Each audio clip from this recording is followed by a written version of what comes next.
ব্যান্ডাইতে যদি জেডিরা একটু আগে রাইন দেলায় কোনো সমস্যা নেই, একটু গরম করা খাইয়া নিয়ান, মানাই নিয়ান।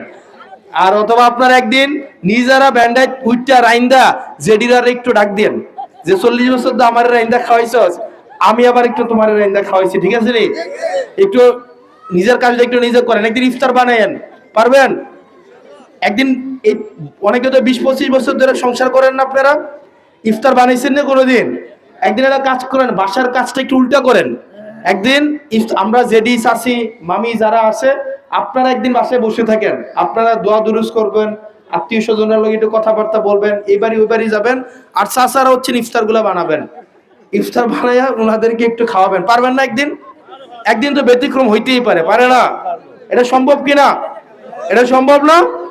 সম্ভব তো ইনশাল্লাহ। তাহলে আমরা একটা কাজ করেন, যেহেতু আপনাদের গ্রামে শহীদ ভাই আছে, মাসুম ভাই আছে, আপনারা একটা প্রোগ্রাম করেন, একটা যে কোনো একটা ইফতার গ্রামের যত পুরুষ আছে তারা মিলে আয়োজন করবে, আর ওই দিন সব আন্টিরারে আমরা দাওয়াত দেব। এটা করা যায় না? এটা করা যায় কিনা? আপনারা তাইলে একটা বড় মাঠে বা মাদ্রাসায় গ্রামের যত এটার এটার পোলাপাইন আছে কারাগারে, এখানে ইয়াং পোলাপান, আপনারা এই উদ্যোগটা নেন, আপনারা একটু উদ্যোগটা নেন, বাড়ি বাড়ি চাল সংগ্রহ করে নিজের পকেট থেকে 100-500 টাকা দিয়ে আপনারা পুরুষরা ওই দিন সব কার্যক্রম করবে, নিজেরা রান্না করবেন, বাবুর্চি ভাড়া করবেন না। আপনারা একদম দেখেন নিজের কি কষ্ট, বাবুর্চি ভাড়া করবেন, এটা উৎসবের মতো হোক না, সমস্যা কি? এটা ওই আগে আমরা ঝুলাপাতি খেলতো না, এটা উৎসবের মতো হইলো।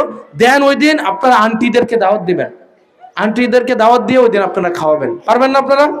এবার রোজা একটু এটা চেষ্টা করেন, আপনারা সুন্দর হবে কিন্তু।